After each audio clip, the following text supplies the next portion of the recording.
Hello বন্ধুরা, good morning, welcome to our channel. তো দেখো, আজকে মেঘলা মেঘলা বৃষ্টির ওয়েদারে কি সুন্দর ফুল ফুটেছে, দেখতেও কিন্তু খুব সুন্দর লাগছে। আর এটা বন্ধুরা বার্থডের পরের দিনের সকালের ব্লগ। তো এখানে না কিছুটা ক্লিপ আমি নিতে পেরেছি, কারণ আমার শরীরটা ভীষণ খারাপ ছিল, তাই আর বেশি কিছু ভিডিও আমি করতে পারিনি।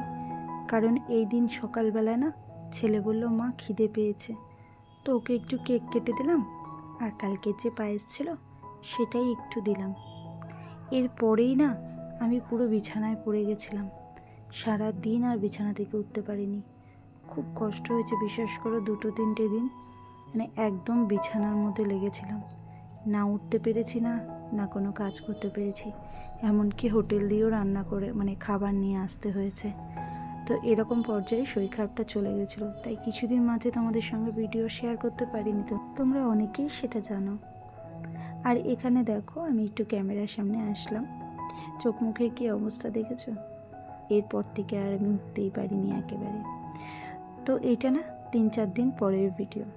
তো দেখো, 3-4 দিন পরে শরীর খারাপ নিয়ে, বৃষ্টি বাদল নিয়ে না বিছানা চাদরটা বড্ড নোংরা মনে হচ্ছিলো, তাই আগে চাদরটা চেঞ্জ করে নিয়েছি। এই চাদরটা বেশিরভাগ ওই ঘরে পাতি, কিন্তু আজকে মনে হলো এই ঘরে একটু পাতি। তো আর এখানে দেখো, তোমাদের দাদাভাই না বাজারের সামনে একটা পুকুর আছে, ওখানে মাছ ধরা হচ্ছিল, তাই কত দেখো মাছ নিয়ে এসছে, কিছু জ্যান্ত মাছ আর কিছু যেরকম মরে যায় সেরকম। এই যে বাটা মাছগুলো, এগুলো কাটতে বেশ ভালো লাগছিল, কিন্তু জ্যান্ত মাছগুলো না ভীষণ ভয় লাগছিল। আমার না জ্যান্ত মাছ ধরতে ভীষণ ভয় লাগে, জানো তো। আর এখানে দেখো কত বড় একটা মাছ, আর সেটা জ্যান্ত। আমি না বুঝতে পারিনি, আমি না ঠিক মতন মাছ, জানো তো, ধরতেই পারি না। আমার ছেলে যতটা মাছ ভালো ধরে, আমার অবস্থা দেখো, বাটি নিয়ে মাছ ধরছি। মজা লাগছে না বলো? আমার কিন্তু তখন ভীষণ ভয় লাগছিল। তো যাই হোক, এইভাবেই কিন্তু মাছটা ধরে আমি অনেকক্ষণ রেখে দিয়েছিলাম। মাছটা কি সুন্দর দেখতে বলো, কিন্তু গায়ে না একটু কাটা নেই, ধরলেও ওকে কিন্তু কাটা লাগতো না। তো যাই হোক, মাছগুলো কেটে দেখো সমস্ত কাজ কমপ্লিট করে স্নান করে নিয়েছি। আর দেখো বাইরের পরিবেশটা কতটা সুন্দর লাগছে।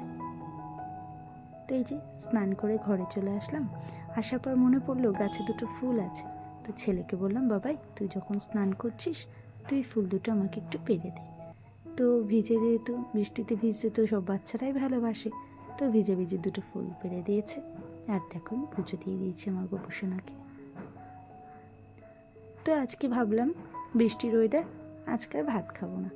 তো খিচুড়িটা আমরা খুব একটা ভালো খাই না, তার জন্য কিন্তু একটু চাউমিন করে নিলাম। আর ওই যে চাউমিন আমার স্পেশাল বাদাম দেওয়া, এটা কিন্তু আমার মায়ের কাছ থেকে শেখা। তো এইভাবে বাদাম দিয়ে আমরা চাউমিন খেতে ভীষণ ভালোবাসি। আর যেহেতু আমরা একটু হলুদ দিয়ে চাউমিনটা করি, আরও বেশি ভালো লাগে।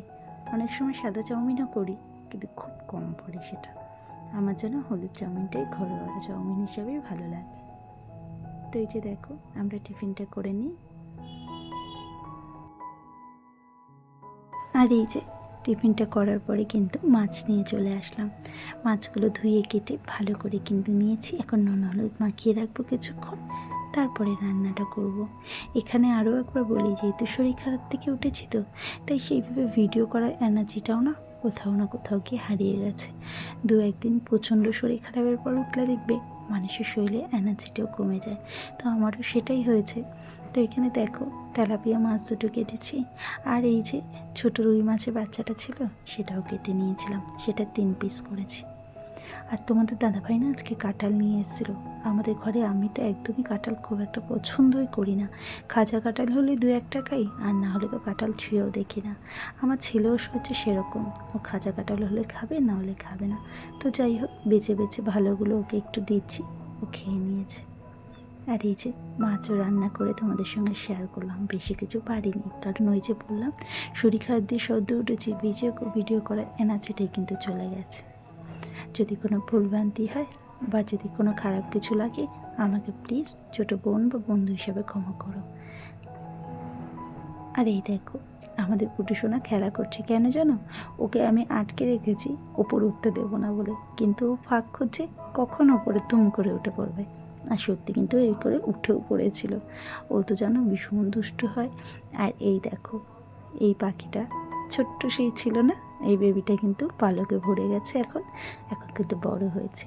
তো ওকে খাঁচা থেকে নিয়ে না একটু আদর করার জন্য নিয়ে এসেছি। আর এত ধার ওর ঠোঁটে, ভাবছি এত পুচকু হয়ে এতভাবে কামড়াচ্ছে, ও ভাবছে আমি কোথায় আসলাম মা বাবাকে ছেড়ে। তো যাই হোক, এখানে তোমাদের সঙ্গেও শেয়ার করছি, কিন্তু তার মধ্যে দেখো আর একটা হিংসুটি কিন্তু পাশে বসেই আছে। তো যাই হোক, আমার এই কিউট বাচ্চাটাকে তোমাদের কেমন লাগছে তোমরা অবশ্যই বলো। আর যদি ভালো লেগে থাকে অবশ্যই একটা লাইক, একটা সুন্দর করে কমেন্ট করো। তোমাদের আজকে এই ছোট্ট ভিডিওটা আমার কেমন লাগলো অবশ্যই কিন্তু জানিও বন্ধুরা। আর যারা নতুন বন্ধু আছো তাদের অনেক ভালোবাসা, একটু অপেক্ষা করো, আমি সকলের ঘরে যাব। তো চলো, আজকের মতন ভিডিওটা এই পর্যন্ত। নতুন আর একটা ভিডিওর সঙ্গে তোমাদের সঙ্গে দেখা হবে। সকলে ভালো থেকো, সুস্থ থেকো। চলো টাটা। আর সবাই কিন্তু একটু লাইক করে দেখো।